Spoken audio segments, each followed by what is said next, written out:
ఎప్పుడు చూసినా రష్యా వాళ్ళ దగ్గర నుంచి రాకెట్లు కొన్నారు, ఫ్రాన్స్ దేశం నుంచి విమానాలు కొన్నారు అని చెప్పుకునుడేనా? మనం కూడా సొంతగా రాకెట్లు తయారు చేసుకోవాలా లేదా? ఖచ్చితంగా చేసుకోవాలి. అందుకే పోయినేడే మన దిక్కు రాకెట్లు తయారు చేసే కంపెనీ తెరిచారు. ఇప్పుడు ఆ కంపెనీలో తయారైన తొలుత రాకెట్కు సీఎం రేవంత్ సార్ జెండా ఊపిండు. మరిగా మనోళ్ళు తయారు చేసిన రాకెట్ ఎట్లుంది, ఏం కథ, అట్లా శంషాబాద్ దాకా పోయి చూసేసొద్దాం పర్రి. ఆగో సీఎం రేవంత్ సారు పొద్దుగాల వేరే మీటింగులు ఏం పెట్టుకోకుండా సీఎద శంషాబాద్ కాడున్న రాకెట్ల కంపెనీ కాడికి పోయిండు. రావిర్యాల దిక్కు పోయినాడు మోదీ సార్ చేతుల మీదంగా చాలా అయింది ఈ స్కై రూట్ ఏరోస్పేస్ ఇన్ఫినిటీ క్యాంపస్. మన మాటలలో చెప్పుకోవాలంటే రాకెట్లు తయారు చేసే ప్రైవేట్ కంపెనీ.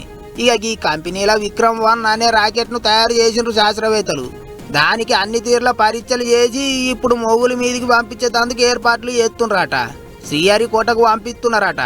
అందుకే సీఎం రేవంత్ సార్ని పిలిచి ఓసారి అన్ని తీర్లో చూపించిండ్రు. ఇక సారుకు కొత్త ముచ్చట్లు తెలుసుకున్నాడు అంటే మత్తు పాయిరం కాబట్టి రాకెట్ల గురించి అక్కడ ఉన్న శాస్త్రవేత్తలను అన్ని తీర్లు అడిగి తెలుసుకున్నాడు. మొత్తం అంతా తిరిగి చూసిండు.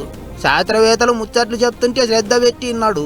ఇక ఈ విక్రమ్-1 రాకెట్ అంతరిక్షంలోకి 300 కిలోల బరువును మోసుకుపోతుందట.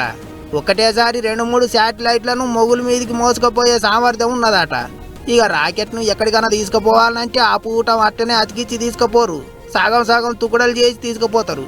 ఎక్కడి నుంచి ప్రయోగం చేస్తారో అక్కడికి పోయినాకనే అన్ని భాగాలు అతికిస్తారు. అట్లా ఇక ఈ విక్రమ్ రాకెట్ ను ఎక్కడి నుంచి ప్రయోగించాలనుకున్నా సరే 24 గంటలల్లో అన్ని భాగాలను అతికిచ్చి మీదికి ఎగిరేయొచ్చట. శ్రీహరికోటకు చేర్చినాక జల్దిగానే దీన్ని గాలిలోకి పంపిస్తారట. సీఎం సారు జెండా ఊపి రాకెట్ ను శ్రీహరికోటకు తరలించే కార్యం చాలు చేసిండు. ఏమైనా మన పట్నంలో తయారైన రాకెట్ అన్ని తీర్ల తయారై గాలికి ఎగరబోతున్నదంటే మనకు కూడా గొప్ప ముచ్చట్నే కదా.